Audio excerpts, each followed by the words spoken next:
De quem desce ao mesmo rio, vem sempre ao encontro águas sempre novas.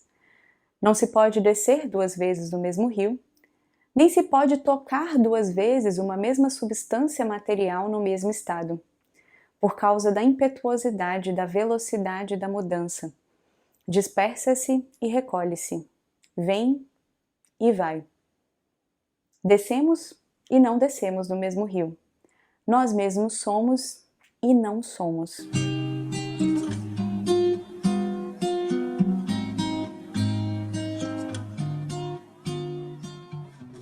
Olá, meu nome é Natane, eu sou aluna e voluntária de Nova Acrópole, na Escola de Mossoró, no Rio Grande do Norte, e hoje eu estou aqui para compartilhar com vocês algumas ideias, alguns ensinamentos desse grande filósofo pré-socrático, Heráclito. Heráclito provavelmente viveu, não sabemos exatamente ao certo, mas ele deve ter vivido entre os anos 450 a 500 a.C. Ele nasce na cidade de Éfeso, na Jônia, atual região da Turquia, na Ásia Menor. E Heráclito ele nasce de uma família bastante nobre, com uma participação política intensa na sociedade, o que era muito importante para o grego naquela época. Mas ele decide se afastar da vida política, de uma vida pública, opta por viver toda a sua vida da forma mais isolada possível que ele pôde, não gostava muito de estar entre as pessoas. E Heráclito ele deixa os seus ensinamentos em formato de aforismos, essas frases bem impactantes e um tanto quanto enigmáticas. Ele não deixou seus ensinamentos em formato de textos, como muitos filósofos deixaram. E eram ensinamentos muito parecidos até com as próprias frases do oráculo de Delfos da época. Heráclito, somado a esses dois aspectos, por ser uma pessoa bastante reservada e somado a esses ensinamentos enigmáticos que ele nos dava, ele acaba ficando conhecido na história como o obscuro. Heráclito tinha uma característica bastante comum entre os pré-socráticos, ele era um filósofo que trabalhava muito, se espelhava muito na natureza. Os pré-socráticos ficam conhecidos, através de Aristóteles, como os físicos, que na verdade dá referência para esses filósofos que se debruçavam, que procuravam compreender a natureza. Muitas das referências dos pré-socráticos vão estar relacionadas, vão estar traduzindo conceitos da natureza. Heráclito, inclusive, tinha uma frase muito bonita que ele dizia que a natureza gosta de se ocultar. E os pré-socráticos buscavam, na verdade, compreender as leis da natureza, não somente compreender esse funcionamento, essa parte externa da natureza, mas compreender o princípio que fazia, que estava por trás de tudo isso, que fazia toda essa vida, em toda essa riqueza e essa magnitude se expressar. Para ele, essa natureza que gostava de se esconder estava cheio de véus. E o filósofo precisava ir superando, tirando esses véus, saindo dessa superficialidade, dessa ignorância, para que ele pudesse compreender e enxergar a natureza de um ponto de vista mais profundo. Os principais ensinamentos de Heráclito vão trazer a ideia de que tudo flui, tudo está em constante movimento. Afinal, não se pode entrar duas vezes no mesmo rio. Essa ideia da mudança, dessa impetuosidade, velocidade da constante na vida, é uma percepção que Heráclito tem através desse aprendizado, dessa observação da natureza. E isso nos traz diversos ensinamentos que podemos observar na nossa vida. É engraçado que, se por exemplo, não podemos entrar duas vezes no mesmo rio, é claro que, por consequência, também não existiria absolutamente nenhum dia igual ao outro, nenhuma circunstância igual ao outro. E é engraçado que a gente muitas vezes costuma se queixar dentro da nossa rotina, por exemplo. Os dias estão sempre os mesmos, eu tenho sempre as mesmas coisas para fazer. E acaba chegando até em um ponto que a gente sente tédio. Ai, que tédio, a vida tá sempre nessa mesmice. Eu preciso fazer alguma coisa diferente, eu preciso viajar para que eu possa enxergar coisas diferentes na vida. Eu acho que quando a gente pensasse dessa forma, seria muito útil a gente lembrar dessa frase de Heráclito, de que não se pode entrar duas vezes no mesmo rio. Porque se nenhum dia é igual ao outro, quer dizer que sempre tem alguma coisa diferente, alguma coisa única de um dia para a gente aprender e para que possamos viver de uma forma mais profunda. Quando a gente enxerga as coisas da mesma forma, quer dizer que a gente não está vendo essa mudança, a gente está enxergando a vida de um ponto tão superficial que a gente não consegue enxergar o que torna um dia único, o que torna uma vivência especial e o que eu posso usufruir e aprender daquela circunstância da vida. Na verdade, quando sentimos tédio, quer dizer que não estamos percebendo algo mais profundo da vida. E a gente precisa que mude muito fora para que a gente seja capaz de perceber alguma coisa, para que a gente possa ser capaz de aprender alguma coisa. Se a gente conseguir colocar na vida, lançar uma visão mais profunda, a gente seria capaz de todos os dias ver algo diferente. Todos os dias ver algo mais profundo. Na convivência com as pessoas, todos os dias aprender algo diferente. Em uma atividade, por mais mecânica que eu faça, eu fazê-la de forma diferente. Faz falta essa mudança para que a gente possa sair dessa mecanicidade. A gente não precisa necessariamente fazer coisas diferentes para sair da mecanicidade da nossa vida, mas sim enxergar as coisas de forma diferente. É isso que é uma chave importante para que possamos entender essa riqueza de não ter como entrar no mesmo rio duas vezes e não ter como viver o mesmo dia duas vezes. E é curioso também que, por um outro lado, quando a gente tem um momento na nossa vida, uma circunstância em que tudo está muito bem, um bom ciclo na nossa vida, tudo está dando muito certo, a gente pode ter uma tendência de querer que aquilo não mude, que aquilo não passe, que aquele momento não acabe. Ou seja, mais uma vez a gente deixa de compreender esse aspecto da mudança. Porque às vezes a gente fica esperando uma estabilidade na vida. Então eu vou construir isso, vou fazer isso, vai chegar esse momento que vai dar tudo certo, vai ficar tudo certo e eu vou me manter nesse estado. Mais uma vez seria útil lembrar de Heráclito. Não se pode entrar duas vezes no mesmo rio. Não existe essa estabilidade. Não existe esse momento em que as coisas vão se manter muito boas, e Heráclito já tinha percebido isso há mais de 2.500 anos atrás. E parece que muitas vezes a gente ainda continua nessa fantasia de esperar essa estabilidade. As coisas vão estar sempre mudando. E quando a gente chega nesses pontos bons e a gente não quer que mude, e vai mudar, aí gera uma frustração, ai que coisa ruim, lá vem uma coisa complicada acontecer de novo. Mas as mudanças vão estar sempre uma acontecendo atrás da outra. A vida é muito dinâmica. Esse movimento, esse fluir da vida, na verdade, é a única coisa permanente no mundo manifestado.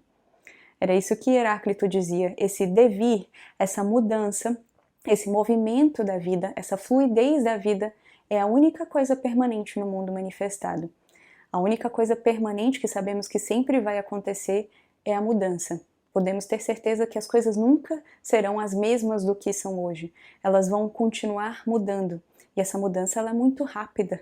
Essa mudança acontece que às vezes a gente nem vê, por exemplo, uma criança crescendo e há poucos dias a criança estava num tamanho, daqui a pouco já está em outro e segue mudando, segue mudando.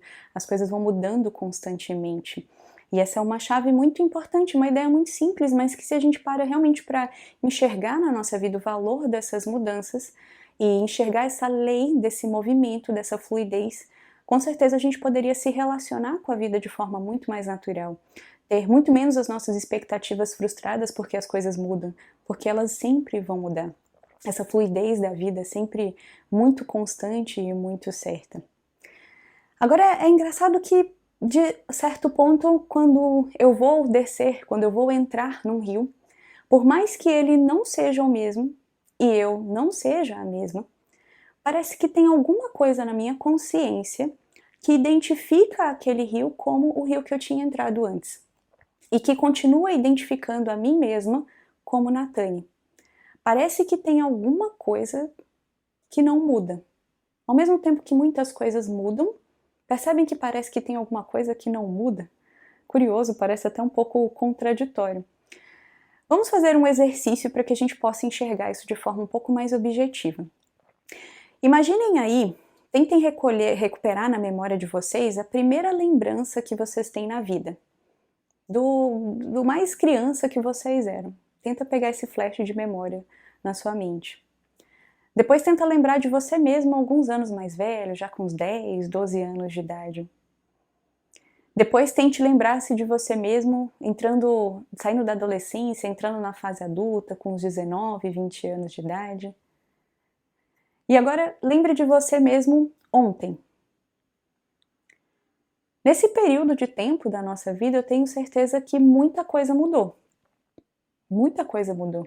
Nossos gostos mudaram, nossa aparência mudou, provavelmente o lugar onde vivemos mudou muita coisa também. Muita coisa mudou. Mas não parece que tem alguma coisa que não muda? Tem alguma coisa na esfera da nossa consciência que liga todos esses pontos e faz com que a mesma Natane, que era um bebê, ser a mesma Natane de hoje aqui. Então, esse ponto de consciência é algo que não muda. Na natureza existem muitas coisas que mudam, mas existe algum ponto, alguma circunstância, alguma coisa que não muda. Isso é o que Heráclito queria desvendar. E é isso que ele chamava de logos ou sófon, e que depois Platão vai chamar dos arquétipos. Essa dimensão, esse algo que não muda, é o que podemos começar a perceber, começar a tomar consciência quando entendemos as mudanças. E compreendemos as mudanças e queremos descobrir algo que está para além, acima dessas mudanças. Em um dos seus aforismos, Heráclito dizia algo muito bonito. Só existe uma sabedoria, reconhecer a inteligência que governa todas as coisas através de todas as coisas. Essa inteligência para Heráclito era esse logos, essa inteligência por trás da natureza que governa todas essas leis, inclusive a lei da mudança, inclusive essa fluidez, e que a sabedoria seria justamente eu tentar compreender essa inteligência por trás das mudanças. E como a natureza é inteligente, como é bonito observar essa inteligência por trás da natureza. Se a gente para observar, por exemplo, a inteligência no nosso próprio corpo físico, como as leis que regem o nosso corpo físico têm tanta inteligência, como é tudo tão sabiamente colocado no lugar certo.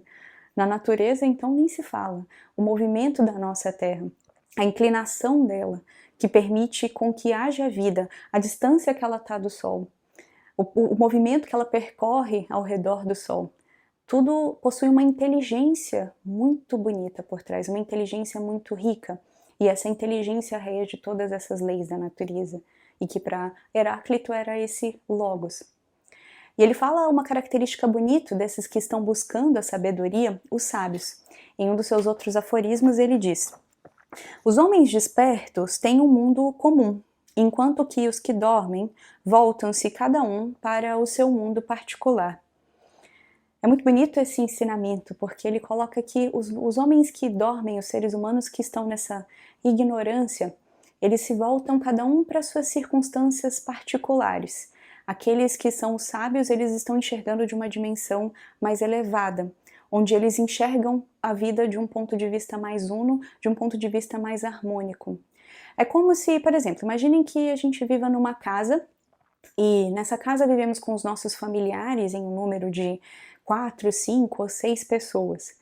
E imaginem que nessa casa existem algumas pessoas, 2 ou 3, que se preocupam somente com a sua circunstância particular e que não olham para a circunstância do todo na casa.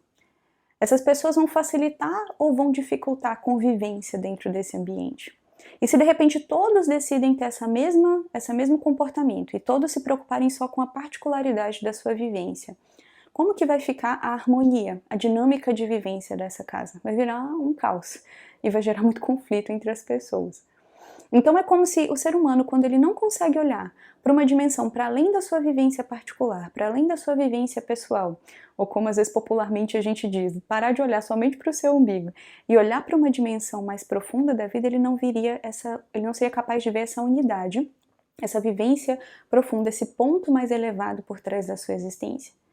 E às vezes a gente está tão preocupado com o nosso trabalho, com as nossas várias coisas para fazer, com as nossas várias atribuições, que a gente esquece de olhar para a vida, de contemplar a vida e de imaginar o que está por trás disso.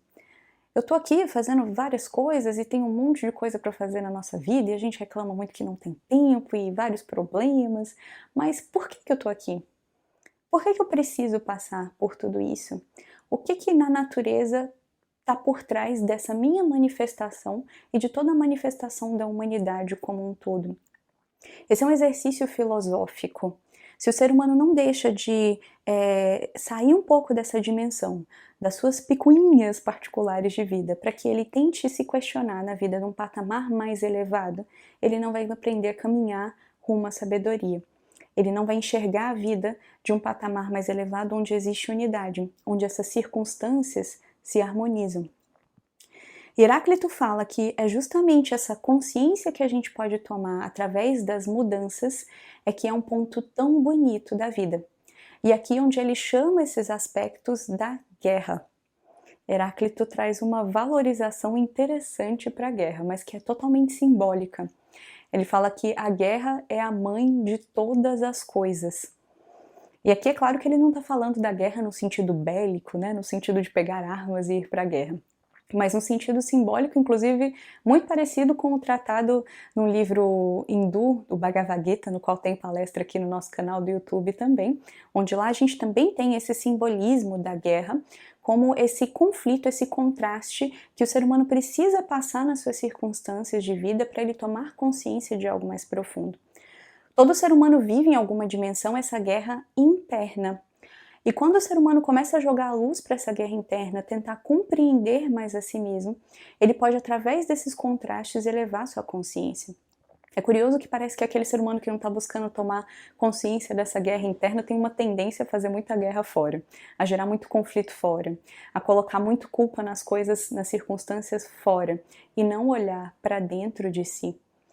Esse simbolismo da guerra também veio a ter um símbolo muito importante e relevante na Grécia, que era a própria deusa Atena, que era a deusa da guerra e da sabedoria, que traz justamente essa síntese de que através da guerra, tomando consciência desses contrastes internos e as experiências fora também, que o ser humano pode chegar a um grau de sabedoria mais profundo.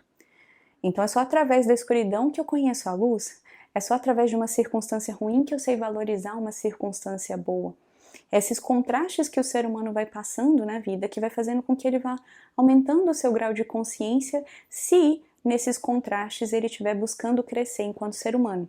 Ele estiver querendo olhar para essa guerra dentro de si e falar, e agora, o que eu preciso entender?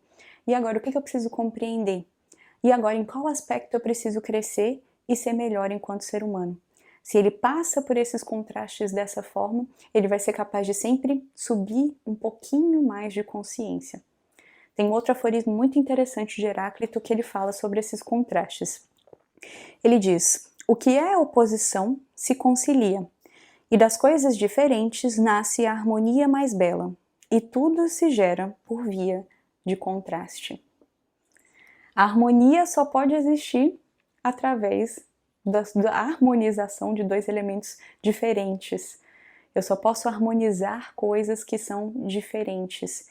E essa inteligência por trás da vida, esse logos, quando o ser humano passa a vê-lo e passa a enxergar essa inteligência e desenvolver essa inteligência dentro de si, ele vai ser capaz de harmonizar cada vez mais esses contrastes e tomando consciência da vida. É curioso que, na verdade, às vezes a gente tem uma tendência a querer fugir dos contrastes, a querer fugir das circunstâncias para que a gente fique numa circunstância que eu domino, sem movimento, sem muita coisa, né? Numa certa inércia. Então daí vem de novo essa má relação que temos com essa fluidez, essa má relação que temos com o movimento. As coisas vão estar se movendo. É como se a cada instante a vida estivesse exigindo de nós uma outra percepção, uma outra resposta, uma outra compreensão da vida, num patamar mais elevado, numa compreensão mais profunda. Então esse movimento vai estar sempre existente na vida. E esse movimento para Heráclito era a guerra. E Heráclito traz um elemento da natureza para representar todo esse dinamismo da vida, o fogo. Para Heráclito, o fogo é o princípio de todas as coisas. E aqui, quando ele trata do fogo, ele não está falando de forma simplesmente literal, mas ele está trazendo o fogo especialmente de um ponto de vista simbólico. E esse é um ponto também bastante recorrente entre os pré-socráticos. Os pré-socráticos são filósofos que têm como característica deixarem de usar a linguagem mitológica, mas nem por isso eles deixam de usar a representação simbólica de vários dos elementos da natureza. Então não se pode simplesmente interpretar essas ideias dos pré-socráticos de forma literal, mas tem profundos ensinamentos simbólicos através disso. Quando Heráclito diz que o princípio de todas as coisas é o fogo, ele está se referindo a um elemento que, por exemplo, correspondente ao ser humano, se equivale ao nosso elemento da mente. Os 4 elementos, a gente poderia encontrar essa representação dentro de nós, dentro do ser humano. O elemento terra, por exemplo, ele representa o nosso corpo físico. O elemento água representa o nosso aspecto energético ou prânico. O elemento ar já representa as nossas emoções, os nossos sentimentos. E o fogo, então, representa a nossa mente. Esse princípio de todas as coisas como fogo lembra justamente um ensinamento que vem de uma civilização bastante antiga, que é o Egito, lá dentro dos ensinamentos de Hermes Trismegisto no Kybalion, onde a gente vê que a primeira lei do universo é que o universo é mental. E a mente representa o fogo, ou seja, o princípio de todas as coisas é a mente. O princípio de todas as coisas é o fogo. É muito bonito como Heráclito traz isso através de uma linguagem simbólica também. E o fogo, ele tem esse aspecto vertical. Já tentaram, por exemplo, quando criança, né, riscar assim um fósforo e fazer assim para ver se o fogo aponta para baixo e queimava a nossa mão. O fogo, ele vai estar sempre buscando vertical.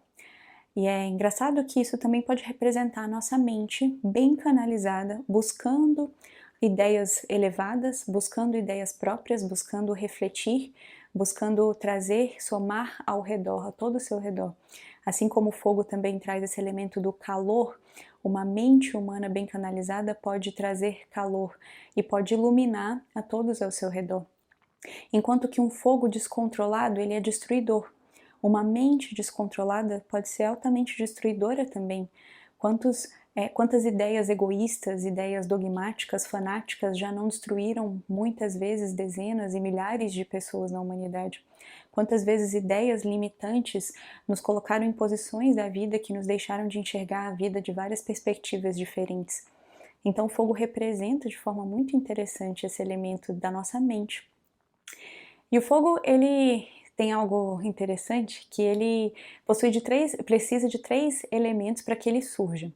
O fogo, para que a gente gere ele, a gente precisa de um combustível, um álcool, por exemplo, precisamos de um congruente, o oxigênio, e precisamos também de uma fonte de calor. Ali eu gero o fogo. Acho muito curioso que precisam de 3 elementos, esse número 3 também é tão simbólico na natureza. Temos as tríades dentro de diversas religiões, de diversas tradições na história da humanidade. E o fogo, ele também segue sendo algo um tanto quanto misterioso mesmo para nós. Se a gente for parar para analisar o fogo, ele não ocupa um espaço físico, então ele não pode ser considerado como matéria. E o fogo, ele também não apresenta massa. Então ele não pode ser considerado, não pode estar em estado gasoso, líquido, sólido ou plasma. Então o fogo, talvez poderíamos chamá-los de energia, por exemplo. Mas o fogo em si, parece que ele ainda é algo um pouco misterioso para nós. E quando contemplamos o fogo, parece que nos traz um pouquinho dessa sensação de mistério, por tão belo que ele é. O fogo que também, através dele, nós podemos forjar os metais.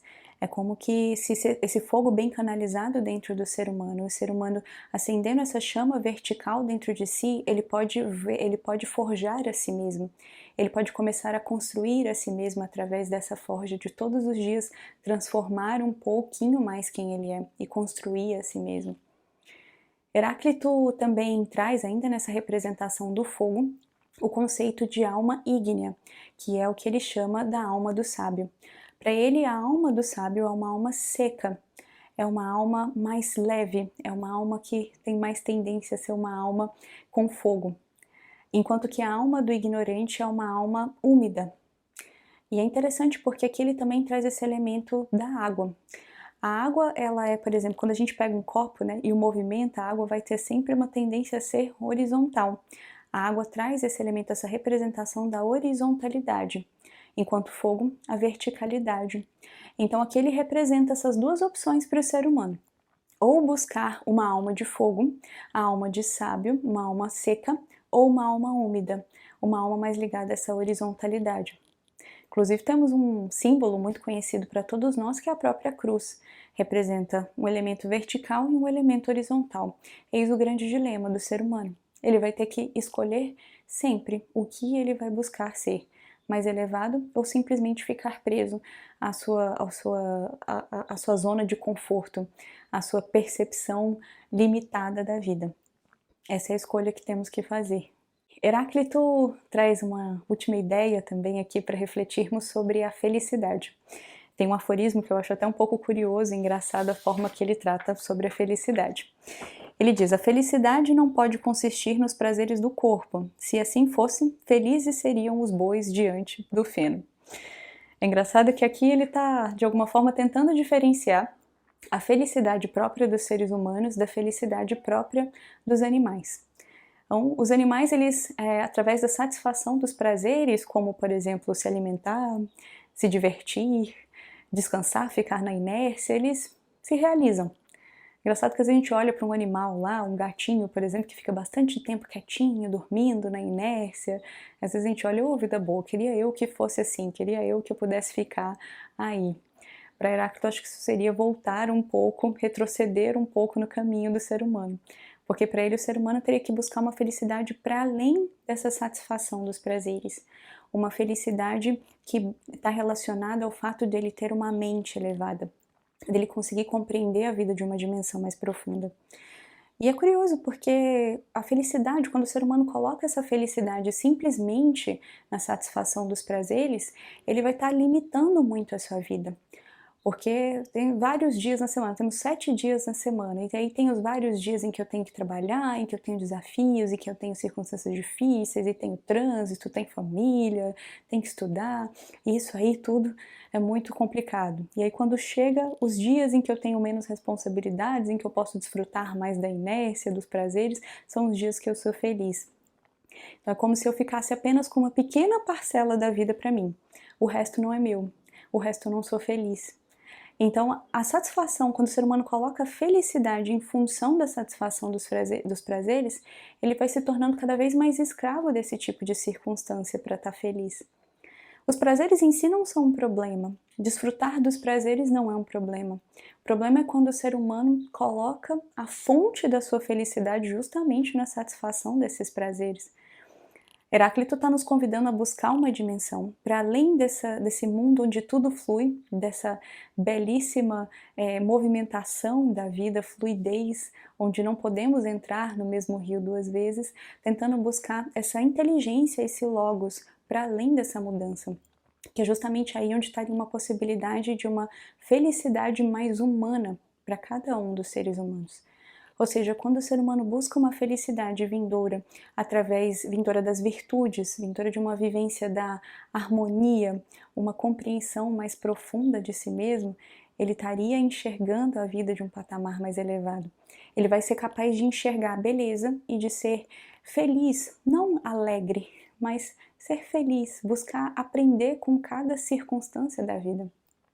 Eu gosto tanto daquela frase do oráculo de Delfos que diz: conhece-te a ti mesmo e conhecerás o universo. Poxa, que bonito imaginar que todo o universo está dentro de nós. Todo o universo em síntese está dentro de mim, está dentro de cada um de nós. Se a gente conseguisse tomar consciência disso, porque acho que temos nada praticamente de consciência disso, não teria como existir tédio na vida. A vida seria muito mais dinâmica, muito mais profunda. Justamente nenhum dia seria igual ao outro. Eu sempre teria algo a mais para aprender. Então, quando o ser humano busca essa felicidade dentro de si, através desse ponto de tomar consciência cada vez mais dentro de si, e não somente de satisfazer os prazeres, é quando ele encontraria uma felicidade mais profunda. Platão, inclusive mais tarde, muito influenciado por essas ideias dos pré-socráticos, no seu Filósofo Fédon, ele diz algo muito parecido. Ele diz que viver em função de saciar o corpo significa perder a alma. Ou seja, quando o ser humano fica somente nessa horizontalidade, ele abre mão de uma visão um pouco mais elevada de si mesmo. E é isso que Heráclito nos convidava, a buscar refletir sobre a vida de forma profunda, a ver que a vida ela nos enche de possibilidades de compreensão. E quando o ser humano, através desses contrastes, através dessa guerra, que é a nossa existência, dessa guerra interna que eu posso tomar consciência, aprende aprende a enxergar esse fogo, esse princípio, esse logos, essa inteligência, ele é capaz de, na verdade, acender esse fogo dentro de si, acender essa chama da sabedoria dentro de si. Essas são as ideias de Heráclito que eu gostaria de compartilhar com vocês. Espero que tenha sido útil e até a próxima.